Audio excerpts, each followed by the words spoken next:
Welcome to a brand new episode of the Post Game. I'm your host, Davion. I'm joined by Emmett What's up, everyone? and Omega. What's going on, fellas? And today we are back talking about some NBA. We're going to try to get some more NBA content out for you guys, probably once a week. We'll see what happens. But yeah, welcome back to another episode of the Post Game. So starting talking about today, we're going to talk about some. As I think we're about a month away from the trade deadline, give or take. We're going to talk about some potential trades that are going to happen, some potential trades you want to see happen for your team or other teams. So Emmett, you are a Hornets fan. Omega, you are a Lakers fan or a LeBron fan. Yes, sir. Are there any trades in particular that you want to see your team make? My team? Either y'all, both of Yeah. y'all. I'll let Emmett go first. For me, I would honestly say for them to stay put. I think if you make trades, I think it's kind of desperation and the fact that the whole team's been hurt and you just haven't really been able to see everyone together in really the last 3 years. So I'd say stay put.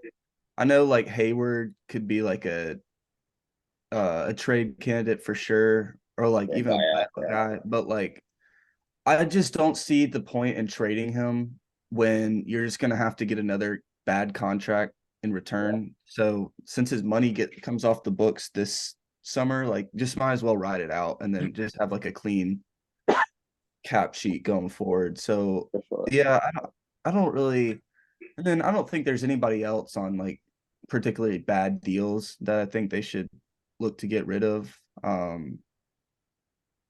Yeah, I can't really see anyone else I would want to be moved necessarily. Yeah. And so Omega, I mean, you look at your Lakers, you got so many trade options and opportunities. You have DeJounte Murray, who we're going to talk about a little bit. You have Austin Reeves, whose name's Talk been in about the that. whose name's been in the conversation. You've No. also heard D'Angelo Russell's name in the conversation. So what trades are who is what's the word? Untradeable. Who's untouchable when it comes to the Los Angeles Lakers? Untouchable? Yeah. We know who that is.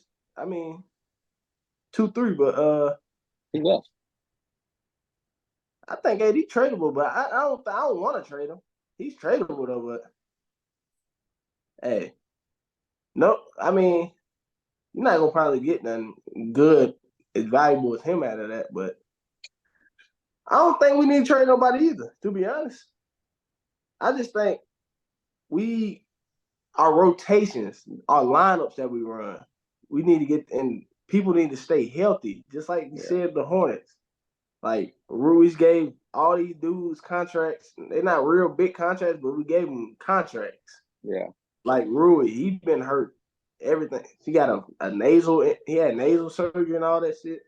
Oh, my fault, cuss. But Austin Reeves, you tell he's a third option, obviously, because I seen him in that what game was the Suns game? That game last night. I didn't watch it last night, I ain't gonna lie. But I seen D-Lo had 39 and AD shot 5 for 21. He went like 0 for like 1 for 11 in the fourth. But anyway, I would say like looking at I'm agree with you. Austin Reeves, in my opinion, shouldn't be anywhere near trade conversation because he is that third option. And then when Bron didn't play last night, and when Bron doesn't play, he's arguably the number one option on that team. He can go get a shot. He can go facilitate.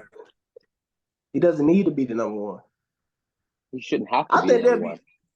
I think they'll be better off if LeBron's the third option. You ask me. I think if Bron's the third option on that team, they'll be a lot better. Yeah. I mean, I think that's on LeBron's part too. He gotta understand he's getting old. I was thinking about that on the way home, where he gotta take a step down, or he ain't doing no much shooting up threes. And I love Bron to death, bro, but he's shooting up threes, and hey. I mean, the Lakers right now, you look at their record from last year, it's the exact same. They're 19 for 31 right now. Where are they? 21. Are they 11th seed, I think. 11th seed.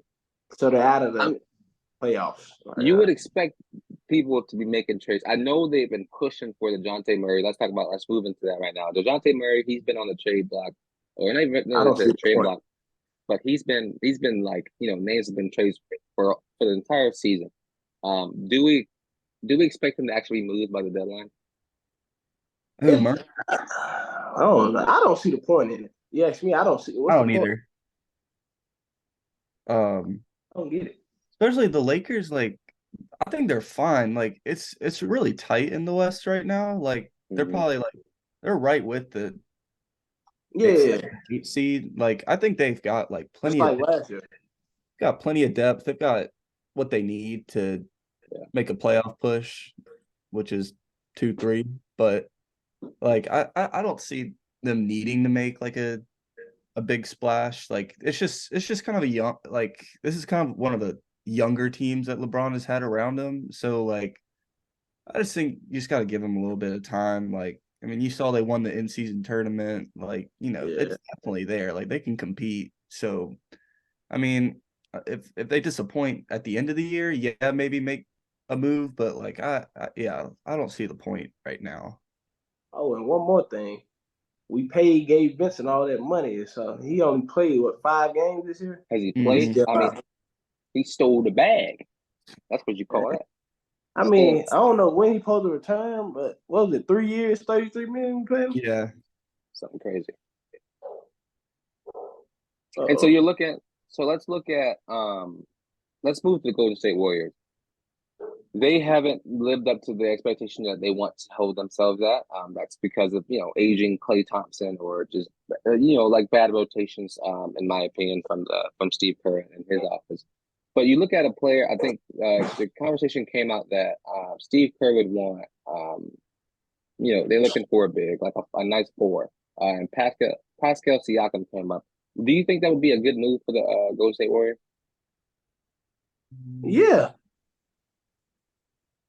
I mean, Jonathan Kuminga still young. I think Jonathan Kuminga they got the same body type, but Jonathan Kuminga a little bit more athletic, a lot more athletic than him. But I think Pascal's a better, I would say, defender and scorer. But would you be okay? Would you be okay with them like trading Kuminga though? Like, do we think his ceiling is high, or do we think we've already seen his potential? I think it is. It's just he's not gonna get there with the Warriors as fast as he wants to. Which is like no, it's not really their fault. Like they got other guys that like they run through, but like I just don't think he's gonna get to the level he wants to as fast on the team. So like it's kind of their call. Like, do they want to keep him and like kind of wait until he gets a bigger opportunity, or like capitalize on his potential now and get someone like Siakam? So I don't know. I think it can go either way for them. Yeah. So I'm going to continue on another name that's always been in the trade rumors but never has actually been traded. Zach LaVine of the Chicago Bulls. Do we think the Bulls are gonna move a lot over the next month? So the trade deadline is February 8th. Do we expect them to make a lot of moves over the next couple of weeks? Because I feel like with the NBA, like once that first trade happens, they all just open, and so I think we're just waiting for somebody to make that move and make that call for whoever it is, and then it's gonna be and then it's gonna be that. So Zach LaVine, is he on the move or no? Huh? I really don't know. I'm gonna say no. The Bulls been playing pretty well as of recent. Like the East is pretty weak this year, and so they capitalize on that. I don't really see if he's on the last year of his deal. I don't see teams wanting to push for that. If they want unless he's like verbally like said, I'm gonna re-sign with you guys. Like I think he's 2 years into a 5-year contract. He just signed that big extension. Oh, he did, didn't he? Yeah. I guess, and then I'm trying to Lakers think. Can't afford him. Yeah, I'm wondering who he would fit best with. Like, It has to be a team like Indiana or Yeah, like it has to be like one of those Midwest teams that with a small market, but they have a lot of money to spend. Like that's the only thing that I would think of. Or you look at a team like the Spurs, who Zach LaVine would add some firepower into that team. Especially if they want to mhm. start, building around a young nucleus. Zach LaVine's he's 28 years old, wouldn't be an awful Yeah, pick. And I don't know. so, I mean, Miami could probably swing him if they wanted Yeah. him, yeah, but like and if they're including, like, I mean, like Hero's still playing well, and then they've got the rookie. So I don't know if they would yeah, want to do that. I'm just thinking of like defensive teams could use him. Like I would say the Knicks, but like they I just don't. picked up OG. I don't. Yeah, I think there's two. I do think I think when you look at the Knicks, there's something I've been saying for years, and that in order for the Knicks to be good, they need to trade away Julius Randle. Don't get me wrong; he's been playing really well this season, or especially like this past couple of weeks. But I just don't think. I think he demands too many shots as a four. Um, and you need like it's just unproductive for the rest of the team. And so you look down the stretch and it's like, okay, you got 2 minutes left in the fourth quarter, and Julius Randle wants to be the guy with the ball in his hand. Well, it needs to be Jalen Brunson or anybody else. And I just feel like Julius Randle, if you trade him away, he'll get you like a good four or even a good three, like you'll be fine. Like we see what's his name? The big guy. Their center, the Knicks. What's his Hartenstein. name? Yeah, Hartenstein is played better than people have thought he would, and Yeah, so I feel like when you He's a look good at it, backup. yeah, I mean he could even start, but I think Julius Randle's at a point where it's like his time and New York should be close to an end. You know what I think? Yeah, I think the Lakers need a solid big man like Hartenstein or a Zubac or like a, you know what I'm saying? yeah, Because AD trying to fill in a role of five, but he's not a he's a five. four. So yeah. you want the Lakers to Get a look like the solid big. Timberwolves. Like you want like Yes. because they have Cat completely out of the paint. They have Cat who's now looks like he's a three, but he's a four. Yeah. And so you want AD to move into that more type of role. But it's crazy, Yeah, but we've like seen like we did in when 2020 bubble. yeah, but when he dominates, he's playing as like a five. Like Yeah, he just literally. doesn't want to play that five position. That's Yeah. the problem. And it gets inconsistent for me. If you Absolutely. ask me. I mean, there's no reason a 7 footer should be pulling up for a jumper. Like go to the box or go to the paint and He's put a him on the glass. 16. Close enough. But I just feel like he is at a point where he needs to figure out what he wants to do and how to do it. Type in my opinion. It's a little too late for that. Yeah. And so are there any more trades that y'all are interested in to see what happens? Uh, mm, I know. Yeah, I don't know. I feel like it'll be relatively dead this year. Really? I mean, No. but you never know. You never know who'll make a big splash out of nowhere. Yeah. Um, Lakers just need to get their stuff together, man. Yeah, Hey, but speaking of, there's a trade that went down this morning. The Pistons and the Wizards, they finalized this deal trading Marvin Bagley and was Isaiah Livers and yeah, 2 second-round picks to the Wizards for Gallinari and Gallinari and Michael Scala. two I mean, how shooters. how do we think that trade that I think that trade was just to clear up some money for the I Pistons. I think think they next season they are projected to have $68 million in cap space, which is wow. pretty good. Nobody wants to play in Detroit.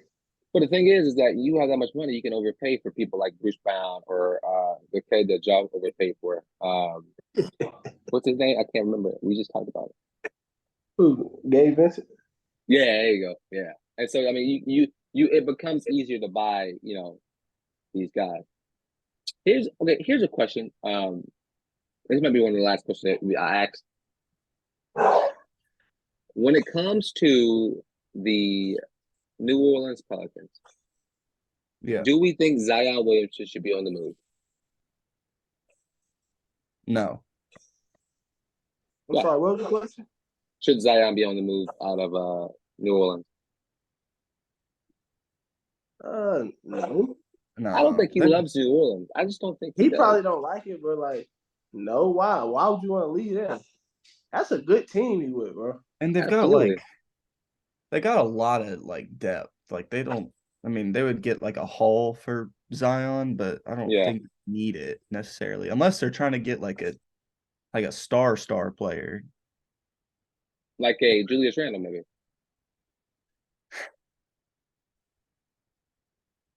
Who says no? I mean, they're just trying to get Zion in New York. Is that what you're talking about? Well, I mean, I'm just trying to get Julius Randle out of New York, in my opinion. That's probably more of the easier option. Yeah, I mean, Randall actually would probably make sense in New Orleans because like they run Valanciunas at the 5 and like Zion. They can't spread the floor with those guys. But like they've been playing well. Like they're like 25 and 16. Like, I don't see the point in them. Better than the Lakers. I don't personally think they would do anything right now because they're playing well. I think it's more of those things where we get to the offseason and again they haven't done anything in the playoffs, or you get to the offseason and Zion's getting fat again, and it's just those things where it's like he has not accepted any discipline at all. And so when it comes to like his health or like any of that. So I think that's the only reason I would get him out of New Orleans personally. Well, maybe Zion to Golden State. You never know. Oh. Hey, it'd be a problem. Get in New Orleans. Hey, that's not a bad idea. But the thing is would Kuminga get the 30 minutes a night that he wants in New Orleans or anywhere else? Actually, anywhere else. Exactly. I don't think he would either. Well, I would say though, he probably would for the Detroit Pistons or somebody. I was going to say I was really going to say the Pistons. If he's up for a contract this year, then Detroit should pick him up because you can give him 30 minutes a night. He can get 24 a night. I mean, that's just production out of them, and he's coming from a winning franchise, so it's not a bad mentality. But any final thoughts y'all have when it comes to these NBA trades or any stuff like this? Over the next couple of weeks, we'll be talking about the deadline, and we'll be going back and forth about any of that stuff. So, any final thoughts? No. Nah. Go Lakers. Well, go Lakers. Well, we appreciate y'all for joining, Emmett. Mega appreciate y'all for locking in today. But I've been your host, Davion, and this has been the post game. Peace.